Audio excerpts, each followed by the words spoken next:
The Communist Manifesto by Karl Marx and Friedrich Engels. Translated from the German by Scott Patrick. A specter is haunting Europe, the specter of communism. All the powers of old Europe have joined forces in a righteous attack on this specter. The Catholic Pope and Russian Emperor, the Austrian Chancellor and French Prime Minister, French liberals and German informants are all united against communism. All opposition parties are now decried as communists by ruling governments, and all opposition parties hurl back the accusing label of communism against the other political parties as well as against their extremely conservative adversaries. From this situation, we can conclude two things. First, communism is already recognized as a great power by the established European powers. Second, it is high time that communists should openly, before the entire world, publish their views, their aims, their tendencies, and counter this fairy tale of the specter of communism with the party's actual manifesto. To this end, communists of various nationalities have assembled in London and authored the following manifesto, to be published in the English, French, German, Italian, Flemish, and Danish languages. Chapter 1. Capitalists and Proletarians. The history of all past societies is the history of class struggles. Throughout history, opposing classes have stood in constant opposition to one another. This included citizens versus slaves, patricians versus plebeians, nobles versus serfs, and master artisans versus apprentices. The oppressors and the oppressed conduct an uninterrupted struggle that is sometimes hidden and sometimes in the open. In each instance, this class struggle ends either in a revolutionary transformation of society at large or in the common demise of the conflicting classes. In the earlier epochs of history, we find almost everywhere a complicated arrangement of society into various hierarchies with manifold gradations in social rank. In ancient Rome, there were patricians, equites, plebeians, and slaves. In the Middle Ages, there were feudal lords, vassals, expert artisans, apprentices, and serfs.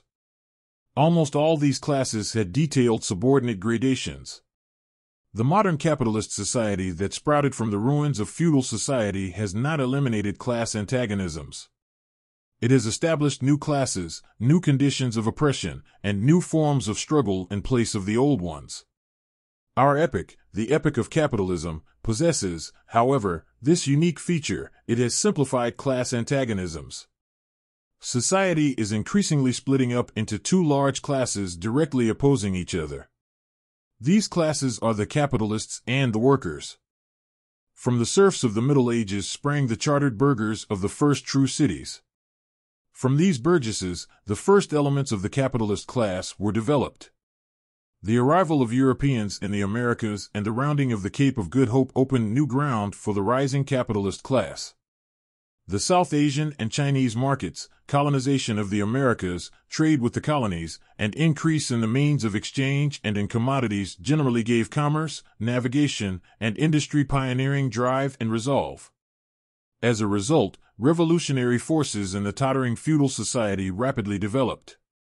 The feudal system of industry, in which industrial production was monopolized by closed guilds, now no longer sufficed for the growing demands of new markets. Early factories took their place.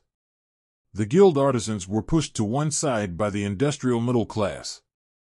The division of labor between the different artisan guilds was replaced with a division of labor in every workshop.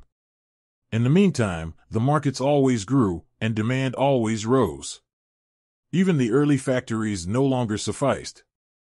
Consequently, steam and machinery revolutionized industrial production. The place of manufacture was taken by large-scale modern industry and the place of the industrial middle class by the industrial millionaires, the leaders of the industrial armies, and the modern capitalist class. Modern industry has established the world market, for which the arrival of Europeans in the Americas paved the way. This market has rapidly developed commerce, navigation, and communication over land. This also influenced the expansion of industry, and to the same extent that industry, trade, shipping, and railways expanded, the capitalist class developed to the same extent, increased its capital, and pushed all other classes that had been handed down from the Middle Ages into the background. We see how the modern capitalist class is the product of a long course of development and a series of revolutions in the modes of production and exchange. Each step in the development of the capitalist class was accompanied by a corresponding political advance of that class. It was an oppressed class during feudalism when it took the form of armed and self-governing associations in medieval cities. Elsewhere it existed as independent merchant republics, as in Italy and Germany. In France, the early capitalists were the taxable third estate under the monarchy. Afterward, in the period of early industrialization, the capitalist class served either the semi-feudal or the absolute monarchy as a counterweight against the nobility. In fact, as a cornerstone of the great monarchies generally, the capital class has conquered exclusive political control over the modern representative state since the establishment of modern industry and the world market. The modern state is a committee that manages the collective affairs of the capitalist class. The capitalist class, historically, has played a very revolutionary role. The capitalists, wherever they have the advantage, have put an end to all feudal, patriarchal, and idyllic relations. They have pitilessly torn apart the motley feudal ties that bound humanity to its natural superiors and left no other bond between people than naked self-interest and callous cash payment. It has drowned the most heavenly ecstasies of religious fervor, chivalrous enthusiasm, and Philistine sentimentalism in the icy water of narcissistic calculation. It has reduced a person's worth to their exchange value and replaced numberless guaranteed and hard-won freedoms with unscrupulous free trade. In short, it has replaced the exploitation cloaked in religious and political illusions with open, shameless, and unambiguous exploitation. The capitalist class has stripped all professions that were previously venerable and viewed with pious awe of their halo. It has transformed the doctor, the lawyer, the priest, the poet, and the man of science into paid-wage workers. The capitalist class has torn away the sentimental veil from family relations, reducing them to an economic relationship. The capitalist class has revealed how the brutal expression of force that extreme conservatives admire so much in the Middle Ages found its fitting complement in feudalism's slothful indolence. Capitalism singularly demonstrated what human diligence can truly achieve. It has accomplished wonders far surpassing the Egyptian pyramids, Roman aqueducts, and Gothic cathedrals. It has features distinct from all historic national migrations and crusades. Capitalism cannot exist without constantly revolutionizing the instruments of production, including economic as well as social relations.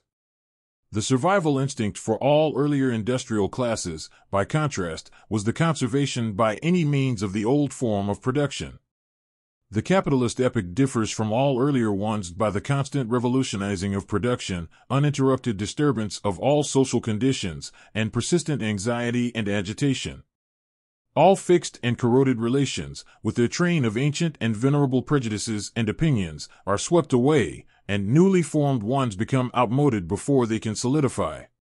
All that is solid melts into the air, all that is holy is profaned, and humanity is at last compelled to face with sober senses their material living conditions and actual social relations. The need for a constantly expanding market for its products sends the capitalist over the entire surface of the globe. Capitalism must establish itself everywhere, settle everywhere, and create connections everywhere. The capitalist class has through its exploitation of the world market given a cosmopolitan character to production and consumption in every country. To the great chagrin of extreme conservatives, it has pulled the national ground from under the feet of industry.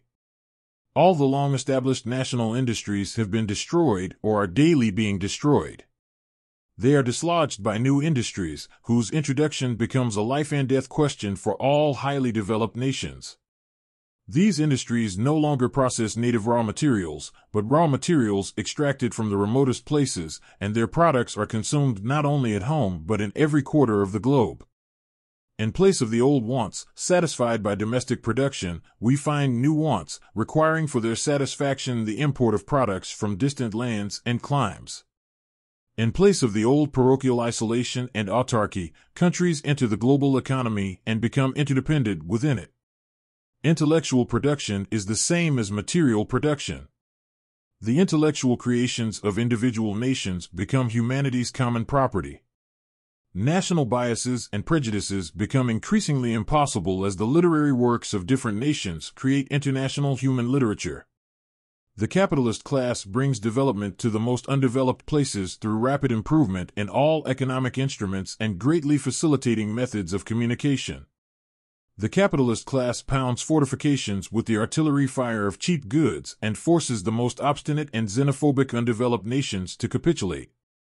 It compels all countries, on pain of death, to adopt the capitalist mode of production. It compels them to introduce what capitalists call civilization, by which they mean capitalist culture and values. In short, the capitalists create a world in their image. The capitalist class has made the cities dominant over the countryside. It has created enormous metropolises, increased the urban population as compared with the rural, and rescued a considerable part of the population from the senselessness of rural life. Just as it has made the country dependent on the cities, it has made undeveloped and underdeveloped countries dependent on developed ones, the nations of farmers dependent on capitalist nations, and the East dependent on the West. The capitalist class is increasingly eliminating the fragmentation of the means of production, property, and the population.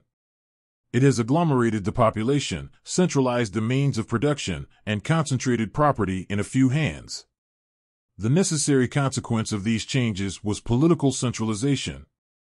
Independent or loosely allied provinces with different interests, laws, governments, and customs form single nations with one government, one law, one national identity, and one customs office. The capitalist class in barely a century has created such vast and substantial productive forces than have all preceding generations put together. This includes the subjugation of natural forces, innovations in machinery, the application of chemistry to industry and agriculture, steam navigation, railways, electric telegraphs, clearing of whole continents for cultivation, canalization of rivers, and the whole populations conjured out of the ground. What earlier century had even a notion that such productive forces slumbered in the womb of society's collective effort? Feudal society created the means of production and transport that created capitalism. At a certain stage in development, the conditions in which feudal society produced and exchanged and the feudal organization of agriculture and manufacture no longer corresponded to the already developing productive forces. Feudalism inhibited production instead of promoting it, becoming a shackle. Feudalism had to be destroyed, and it was. Free competition with a suitable liberal constitution and capitalist power replaced the old feudal order. A similar movement is going on before our eyes. Modern capitalist society, with its relations of production, exchange, and property, has conjured up such powerful economic forces that it is like the sorcerer who is no longer able to control the powers of the netherworld that the sorcerer has summoned by their spells. For decades, the history of industry and trade has been synonymous with the history of the revolt of modern productive capabilities against the modern economic and social conditions, which are required under capitalism. The commercial crises that recur periodically under capitalism increasingly threaten the existence of capitalist society. In these crises, commodities and productive forces are regularly destroyed. These crises create an epidemic of overproduction that, in all earlier epochs, would have seemed absurd. Society suddenly finds itself back in a state of momentary savagery. A famine or general war of annihilation seems to cut off all means of subsistence. Industry and trade are destroyed because there is too much human development, too much food, too much industry, and too much trade. The productive forces at the disposal of the capitalists no longer advance capitalist property relations. Instead, these forces overcome their limits, bring disorder into the whole of capitalist society, and endanger the existence of capitalist property. Capitalist society is unable to contain the very prosperity it generates. The capitalists overcome these crises through the forced destruction of productive capabilities combined with the conquest of new markets and more thoroughly exploiting old ones. By doing so, the capitalists prepare for more widespread and destructive crises, reducing the possibility of preventing future crises. The weapons used by the capitalists against feudalism are now directed against capitalism. In addition to forging the weapons of their destruction, the capitalists bring into existence the wielders of those weapons, the modern working class, the proletariat. The working class developed in parallel to the development of the capitalists and their capital. They are a class of laborers who live only so long as they can find work, and who can find work only so long as their labor increases capital. These laborers, who must sell themselves piecemeal, are a commodity like any other commodity and are equally exposed to the variations in competition and the fluctuations of the market. The worker's labor has lost its independent character due to the expansion of machinery and the division of labor, robbing labor of its pleasures for the worker. The worker becomes an appendage of the machine, requiring only the simplest and most monotonous effort.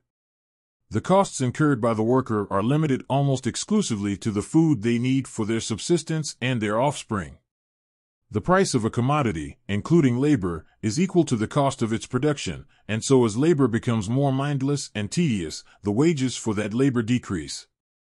Also, the more mechanized and divided labor becomes, the greater the burden on labor becomes, either through an increase in the number of working hours, the efficiency of the machinery, and so on. Modern industry has transformed the small workshop of the autocratic artisan into the large factory of the industrial capitalist. Workers crowded together in the factory are organized like soldiers. They are the rank-and-file industrial workers serving under a hierarchy of sergeants and officers.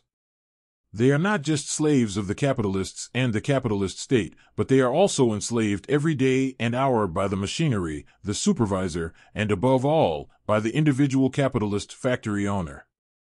This despotism is more petty, hateful, and embittering the more openly it proclaims profit as its goal. The more modern industry develops, the less manual labor requires any skill or strength. As a result, men and women compete for jobs formerly reserved for men. Gender and age differences now matter less in the workforce. Workers are just instruments of labor with different costs depending on their age and sex. Once the capitalist has finished the exploitation of the worker and the worker receives their wages, the other capitalists have their turn, including the slumlord, the shopkeeper, the pawnbroker, and so on.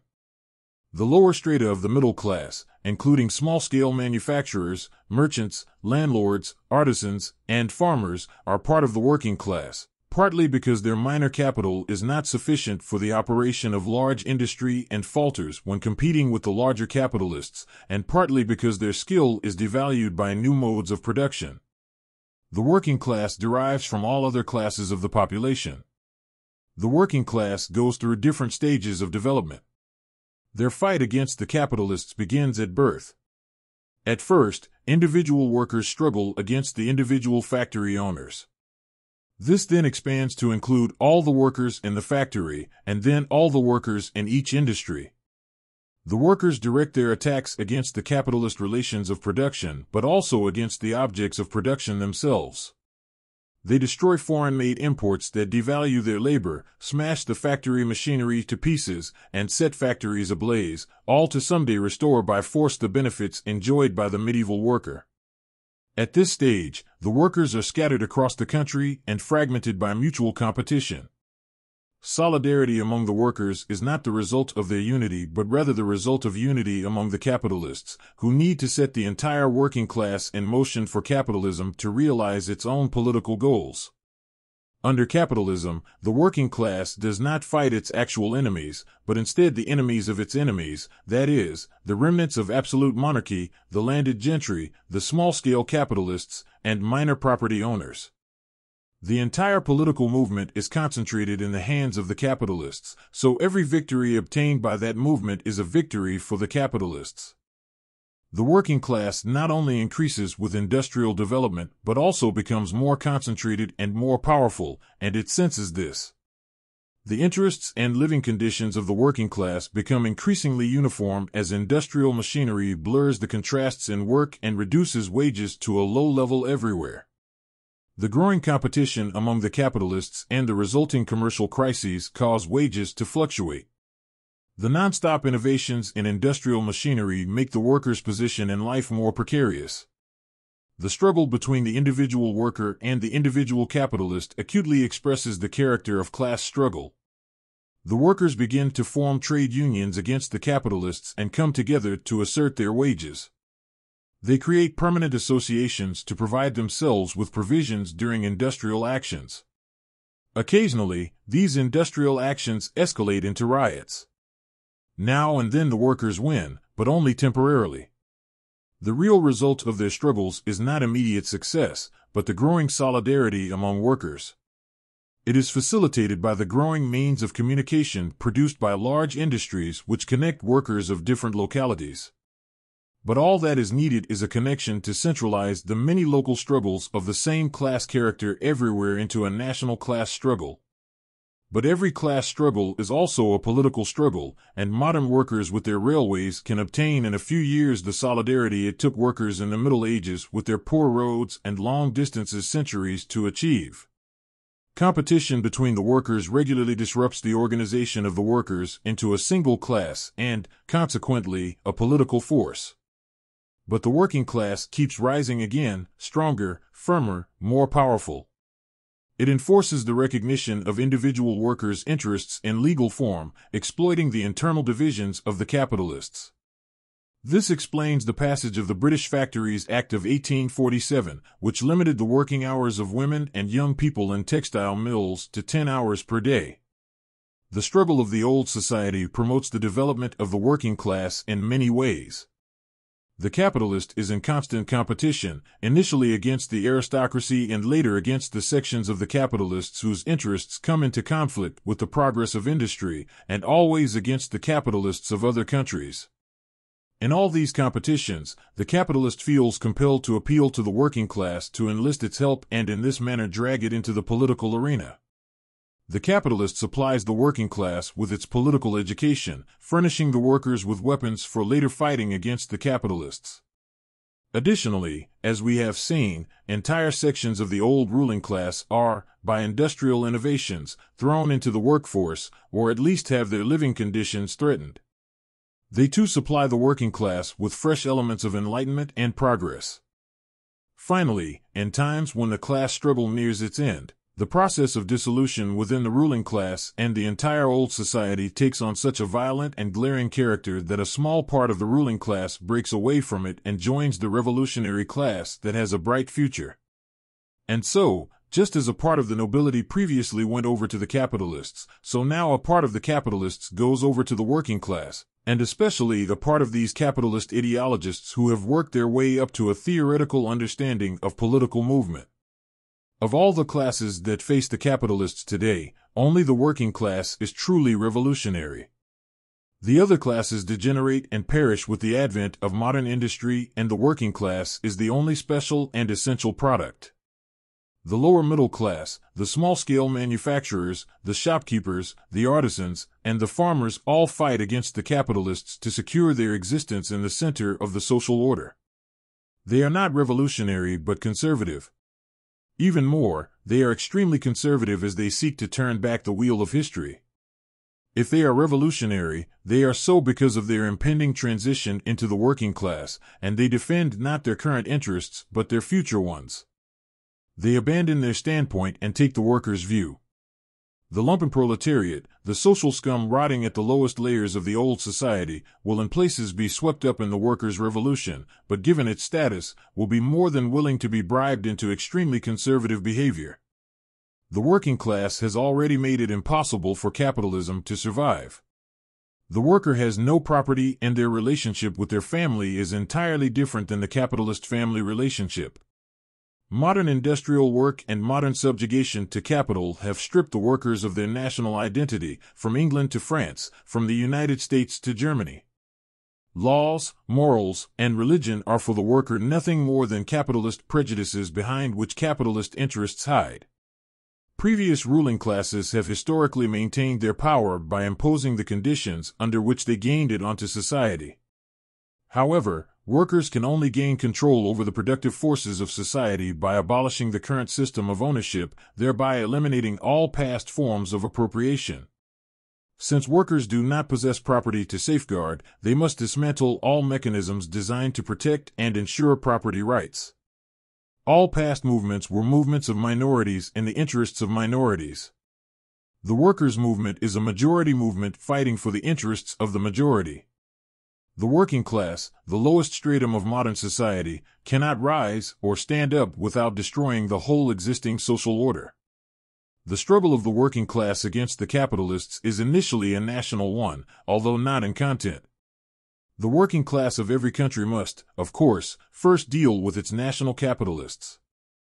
By tracing the development of the working class, we have traced the hidden civil war within existing society to the point where it breaks out into an open revolution and the working class establishes its rule through the violent overthrow of the capitalists. As we have seen, all previous society was based on the opposition between oppressing and oppressed classes. But for oppression to occur, a class must be ensured conditions within which it can at least eke out a servile existence. The serfs earned their way into becoming members of the commune, just as the small-time capitalists worked their way into becoming capitalists under the yoke of feudal absolutism. The modern worker, however, instead of rising with industrial progress, sinks deeper below the conditions of their class. The worker becomes impoverished, and poverty grows faster than population or wealth. This makes it clear that the capitalists are incapable of remaining the ruling class of society any longer and of imposing class dominance on society as a regulating law. They are incapable of ruling because they are incapable of guaranteeing their slaves' existence even within their slavery. They are forced to reduce the slaves to a position where the capitalist only feeds the slaves and is no longer fed by the slaves. Society cannot function under capitalist rule, meaning the capitalist lifestyle is no longer compatible with society. The essential condition for capitalist existence and rule is the accumulation of wealth in the hands of private individuals and the formation and increase of capital. The condition of capital is wage labor. Wage labor is based exclusively on competition between workers. The progress of industry, of which the capitalist class is the agent without will or resistance, replaces the isolation of the workers through that competition with their revolutionary solidarity through association. With the development of large-scale industry, the very means by which the capitalists produce and seize products are pulled out from under their feet. The capitalists create, above all, their gravediggers. Their downfall and the victory of the working class are equally inevitable.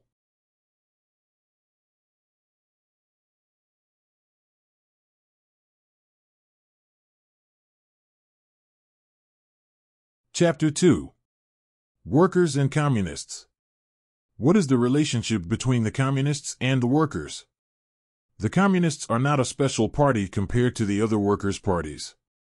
They have no interests separate from the interests of the working class. They do not establish any sectarian principles according to which they want to shape the workers' movement. The communists differ from the other workers' parties only in that they emphasize the common interests of the entire working class, independent of nationality, and they always and everywhere represent the interests of the whole movement in the various stages of the struggle the working class has to pass through against the capitalists. The communists are practically the most decisive and forceful part of the workers' parties in all countries. In theory, they have an advantage over the rest of the workers in their insight into the conditions, course, and results of the workers' movement. The immediate purpose of the communists is the same as that of all other workers' parties, namely, the formation of the working class into a class, the overthrow of capitalist rule, and the conquest of political power by the working class. The theoretical propositions of the communists are in no way based on ideas or principles invented or discovered by some random do-gooder. They only express the actual conditions of the existing class struggle and the historical movement taking place before our eyes. The abolition of previous property relations is not something peculiar to communism. All historical property relations have also been subject to constant change. The French Revolution, for example, abolished feudal property relations in favor of capitalist property relations. The distinguishing feature of communism is not the abolition of property in general, but the abolition of capitalist property.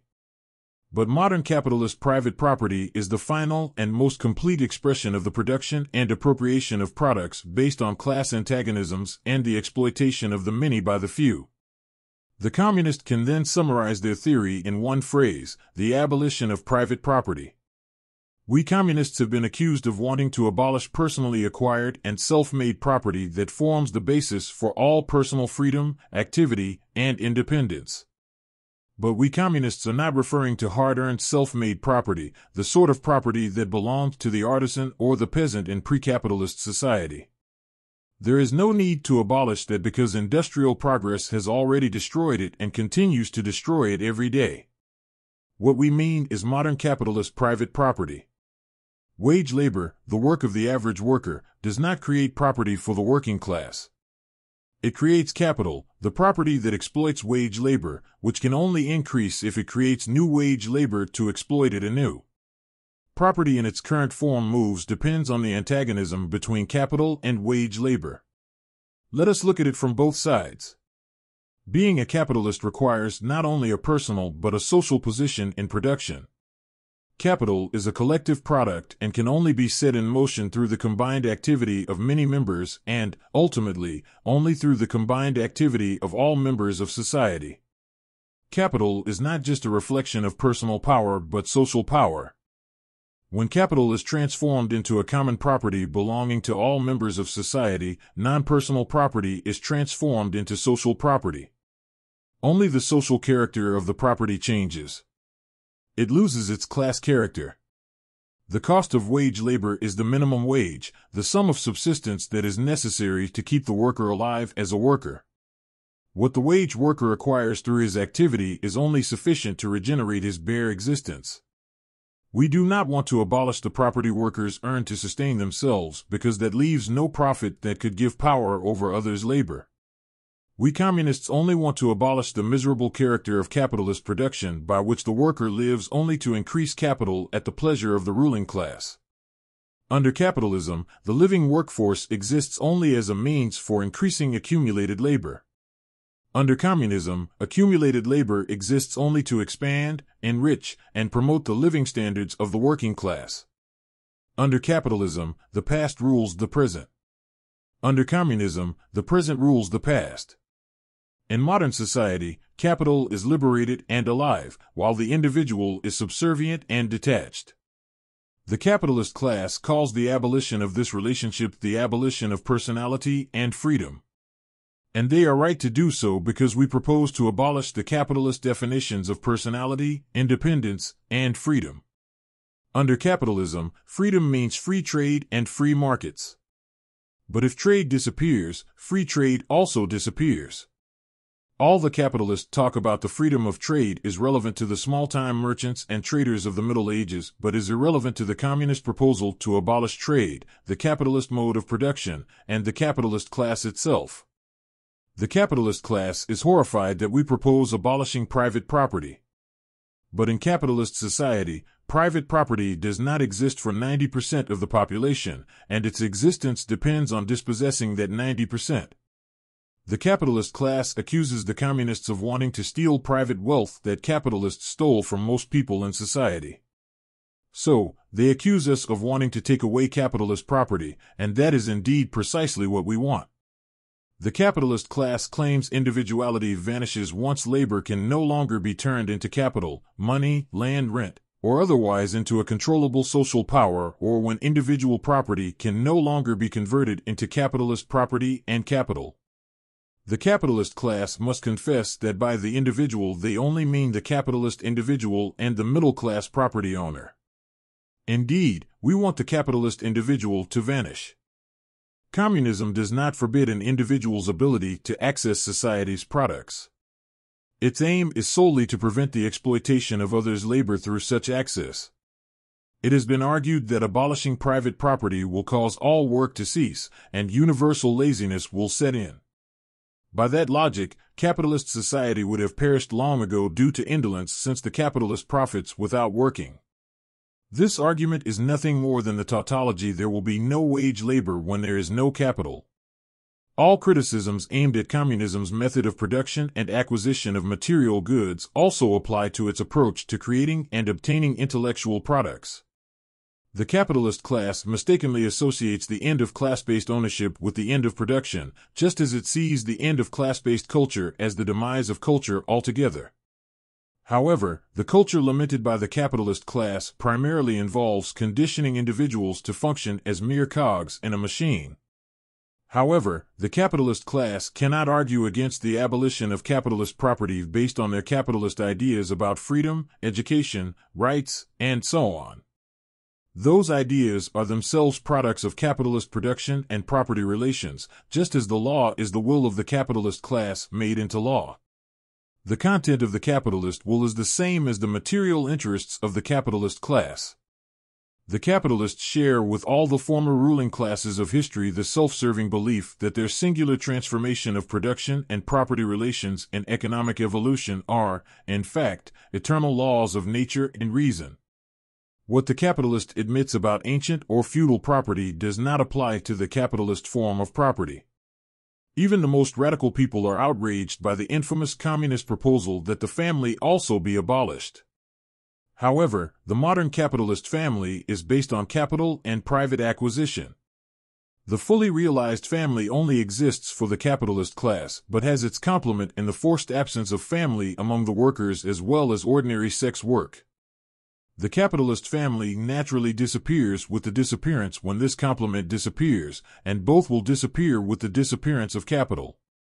If the communists are accused of wanting to stop the exploitation of children by their parents, then we plead guilty. However, one might argue we are also abolishing the most sacred family relationships by replacing homeschooling with state education. We would counter that everyone's education is determined by society according to their social conditions and through the direct or indirect interference of society. The communists have not invented the influence of society on education, but only changed its character. The communists wrest education away from the influence of the ruling class. The capitalist nonsense about family and education as well as the hallowed relationship between parents and children are even more disgusting as large-scale industry destroys family ties among the workers, with children transformed into mere pieces of trade and instruments of work.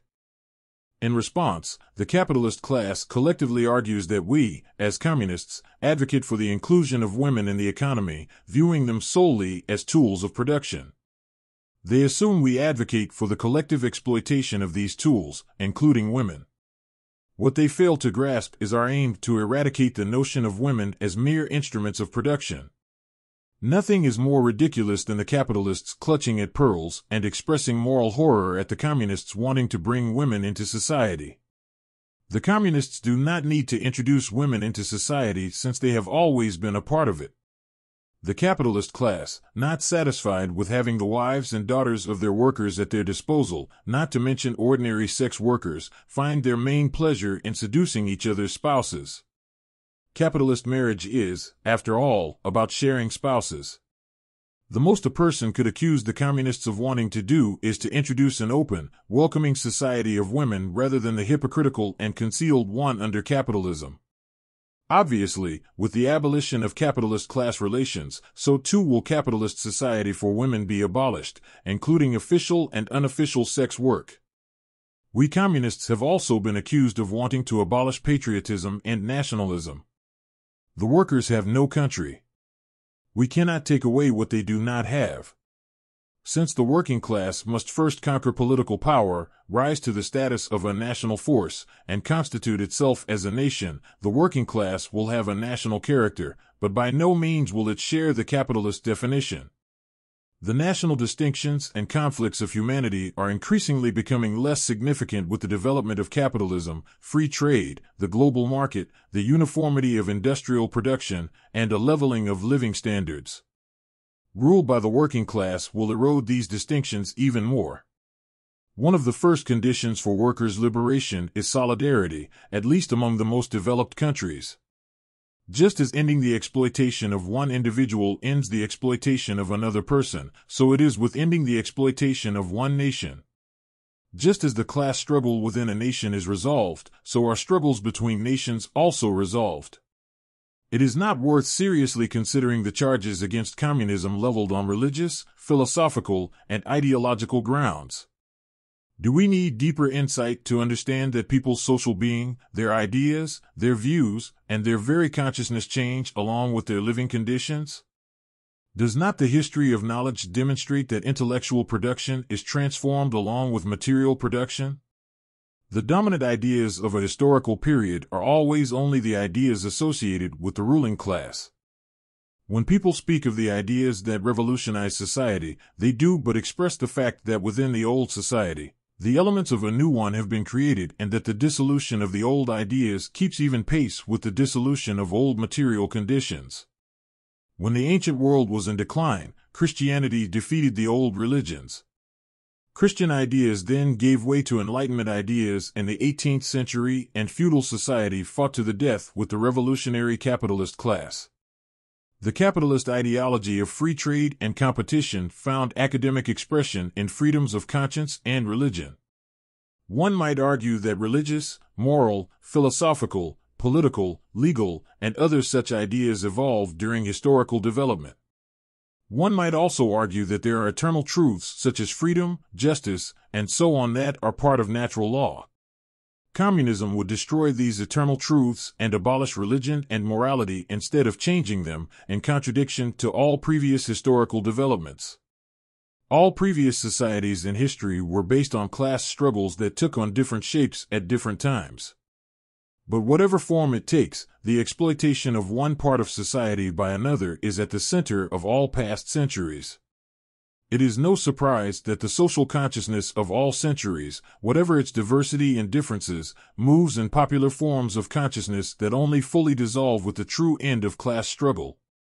The communist revolution is the most radical break with traditional property relations, so it is no surprise communist ideas are the most radical break with traditional ideas. Putting aside capitalist objections to communism, we have mentioned how the first step in the workers' revolution is the elevation of the working class to the ruling class and winning the struggle for democracy. The working class will use its political supremacy to gradually wrest all capital from the capitalist class and centralize all instruments of production in the hands of the state, which will be the working class organized as a ruling class, to increase the total of productive forces as rapidly as possible. Of course, this can initially only happen through despotic interventions in property rights and in capitalist production relations, such as measures that appear economically insufficient and untenable, but which, in the course of the movement, push beyond themselves and are unavoidable as a means of overturning the entire mode of production. These measures will vary depending on the country, but for the most developed countries, the following will be generally applicable. 1. Expropriation of real estate and use of land rent for government spending. 2. Strong progressive taxation. 3. Abolition of inheritance law. 4. Confiscation of property belonging to counter-revolutionaries. 5. Centralization of credit through a central bank. 6. Centralization of transportation under state control. 7. Increase in state factories, instruments of production, reclamation, and development of all lands according to a central plan. 8. Equal work compulsory for everyone and the creation of industrial armies, especially for agriculture. 9. Unification of agriculture and industry, working toward the gradual elimination of inequalities between urban and rural areas. 10. Public and free education for all children and the elimination of children's factory work in its current form. If class differences disappear during development and all production is concentrated under the control of a vast union including the entire nation, then popular power will lose its political character. So-called political power is merely the organized power used by one class to oppress another. If the working class during its struggle with the capitalist class is compelled due to circumstances to organize itself as a class and make itself the ruling class through revolution, and in so doing sweeps away by force the old mode of production, the working class itself will be swept away, having destroyed the conditions required for class struggle and classes in general. In this way, the working class abolishes its class supremacy. The old capitalist society with its classes and class struggle is replaced by a union, in which the condition for everyone realizing their potential is everyone being allowed to realize their potential.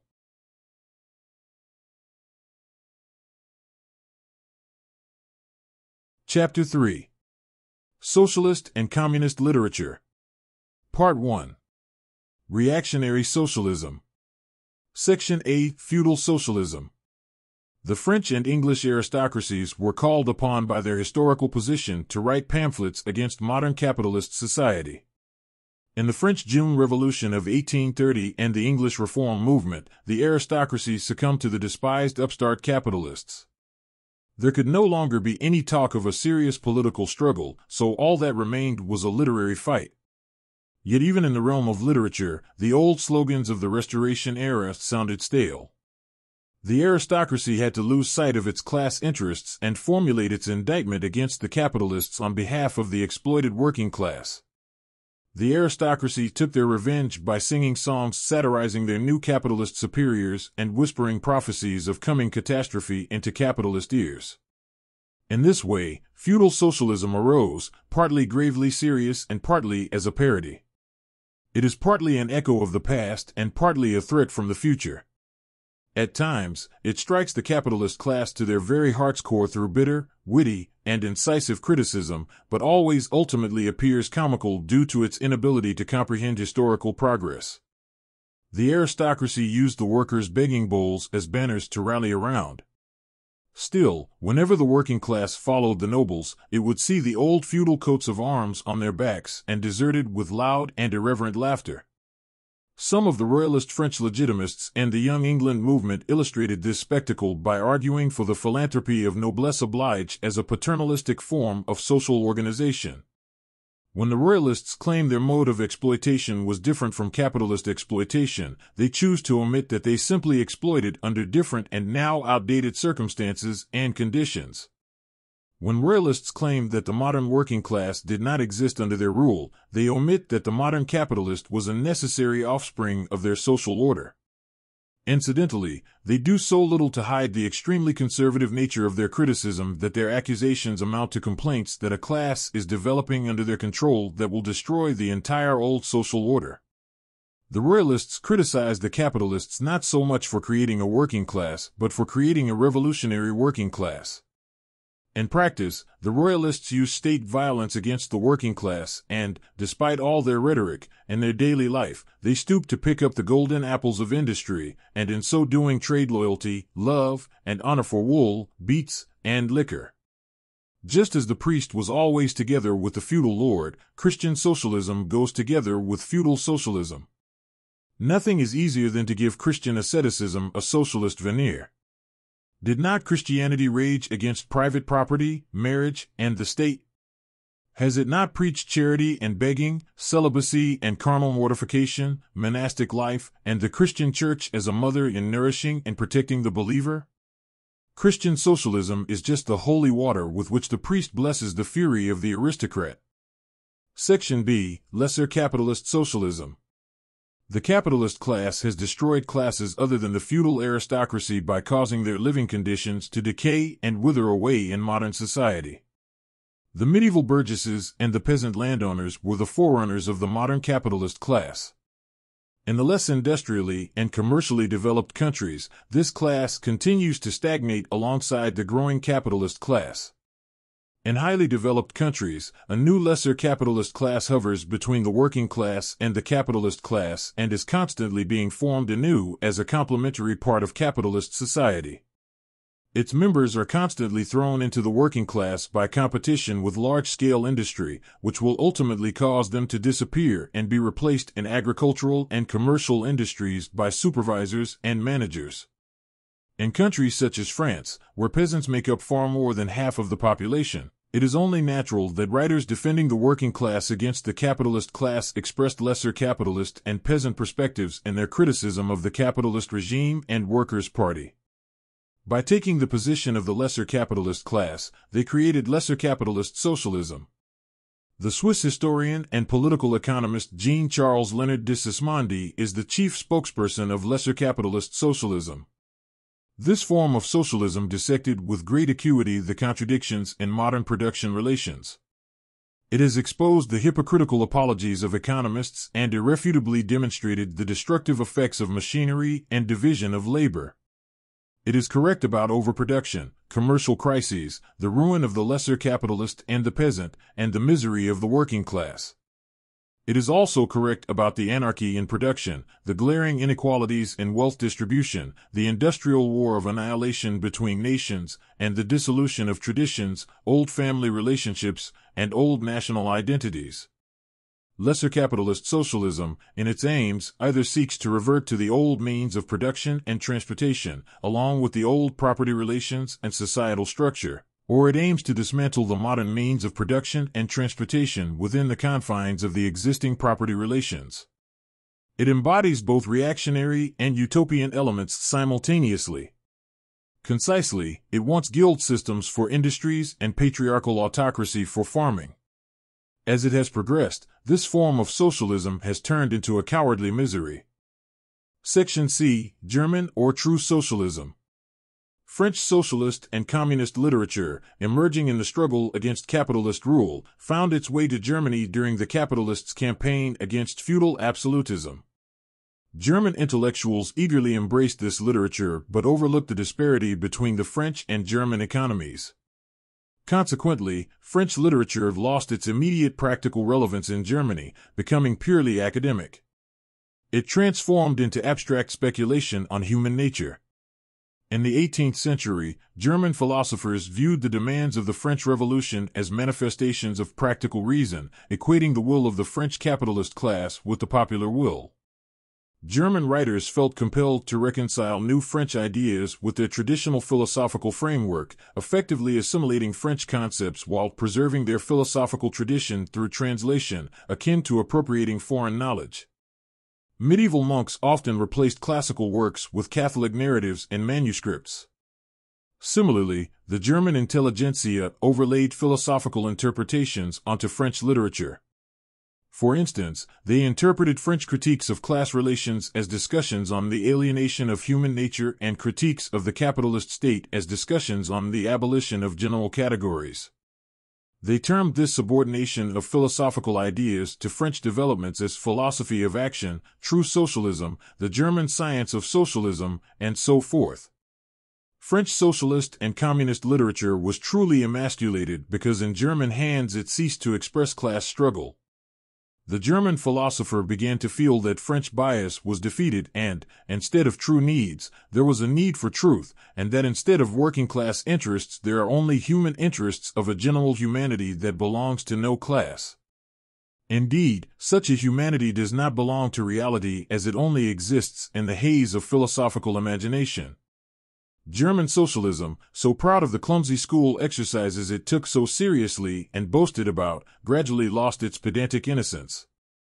The German and especially the Prussian capitalists started to support the liberal movement more seriously against the feudal lords and the absolute monarchy. True socialism was given the chance it wanted to confront that liberal movement with socialist demands and to hurl insults against liberalism and the representative state as well as capitalist competition, capitalist freedom of the press, capitalist law, and capitalist civil rights, and to preach to the masses how they nothing to gain and everything to lose from this capitalist movement.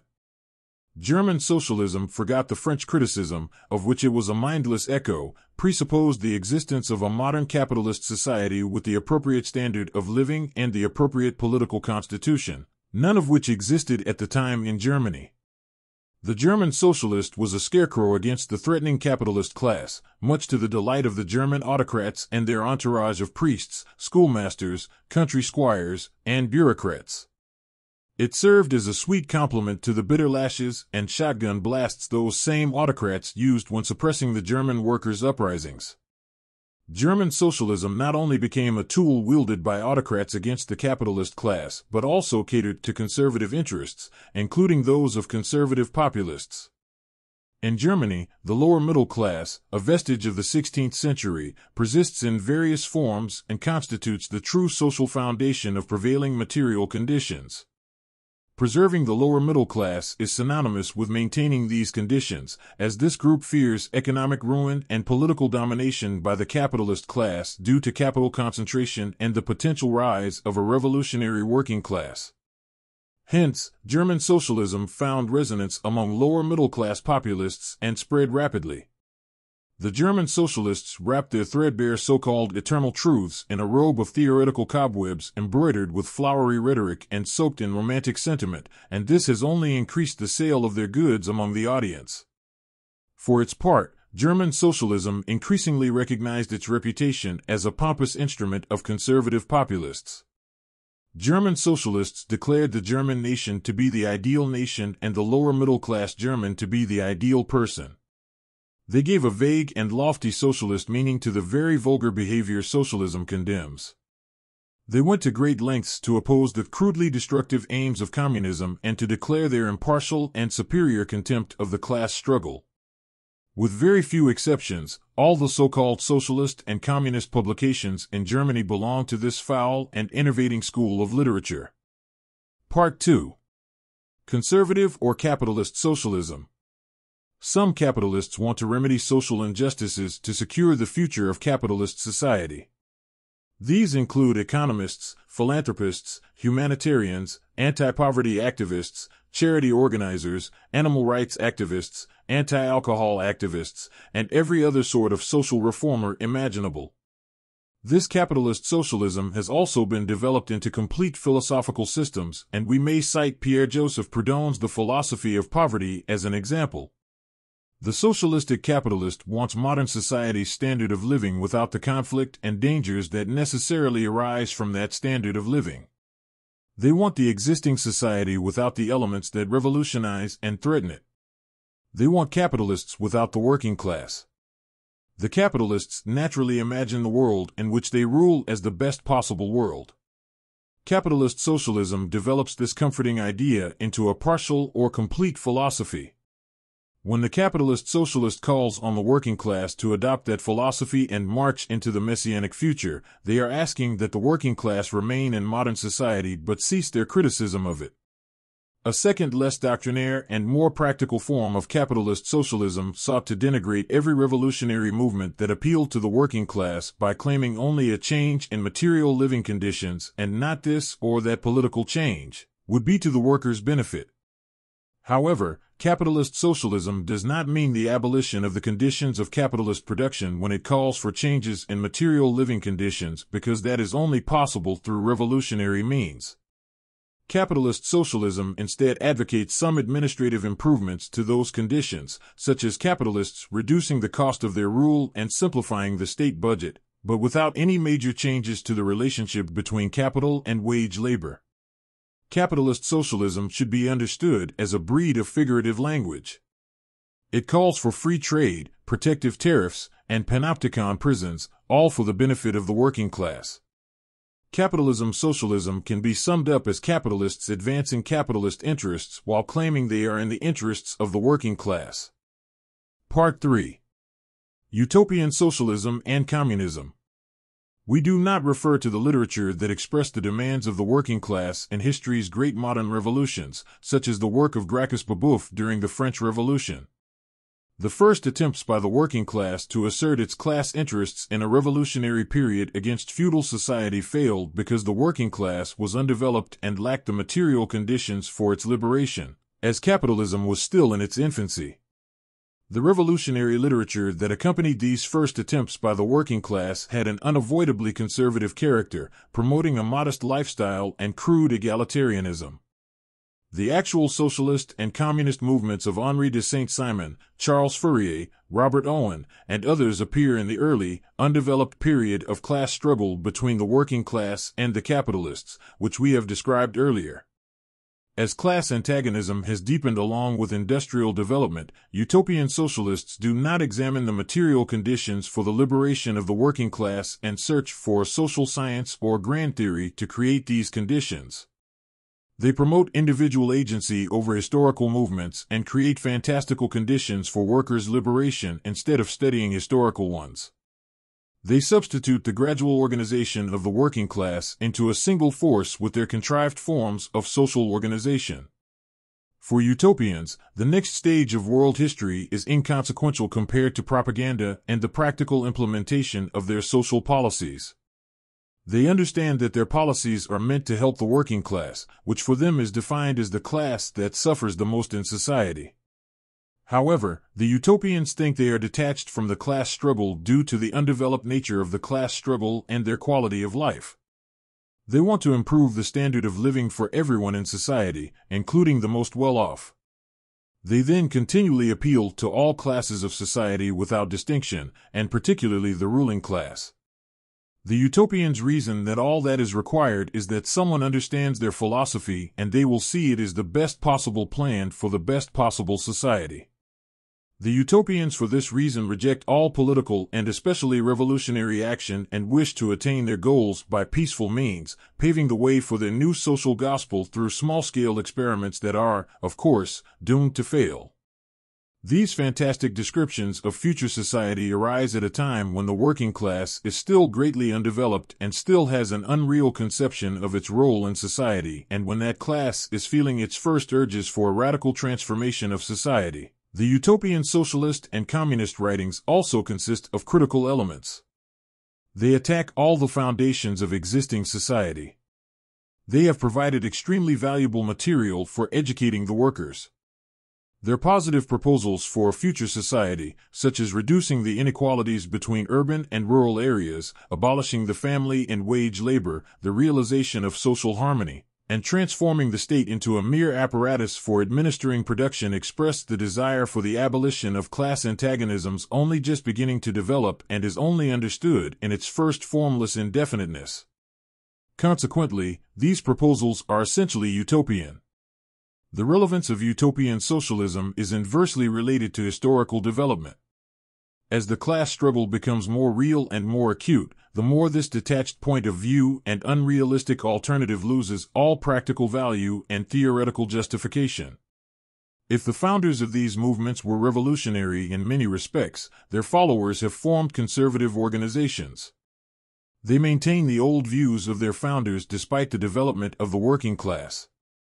As a result, they consistently seek to blunt the class struggle and to mediate class differences because they still dream of the tentative realization of their utopias and the foundation of colonies and communes, paperback editions of the New Jerusalem, and hope to use the philanthropy of capitalist hearts and wallets to fund the construction of these castles in the air.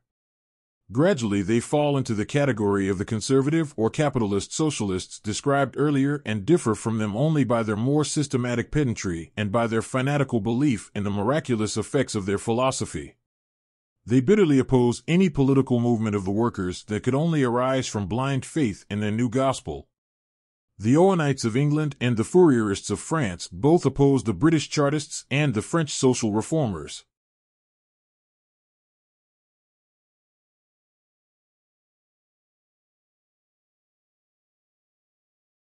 Chapter 4. Position of the Communists towards the various opposition parties.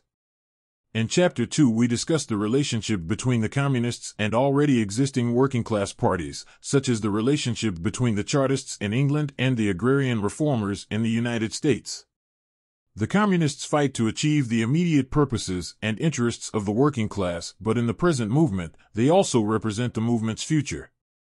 In France, the Communists joined the Social Democrats against the conservative and radical capitalists without giving up the right to be critical of the phrases and illusions derived from the French Revolution. In Switzerland, the Communists support the liberal radicals without forgetting that they contain contradictory elements of French-style democratic socialists as well as radical capitalists. In Poland, the Communists supported the party that made an agrarian revolution a condition of national liberation, the same party that instigated the 1846 Krakow uprising. In Germany, as soon as the capitalists appear revolutionary, the Communist Party fights together with the capitalists against the absolute monarchy, feudal land ownership, and the small-scale capitalists. It does not, however, for a moment fail to instill in the workers the clearest possible awareness of the hostile antagonism between the capitalist class and the proletariat. Once the German reactionaries fall, the fight against the capitalists can begin immediately using the social and political conditions that the capitalists must bring about with their rule.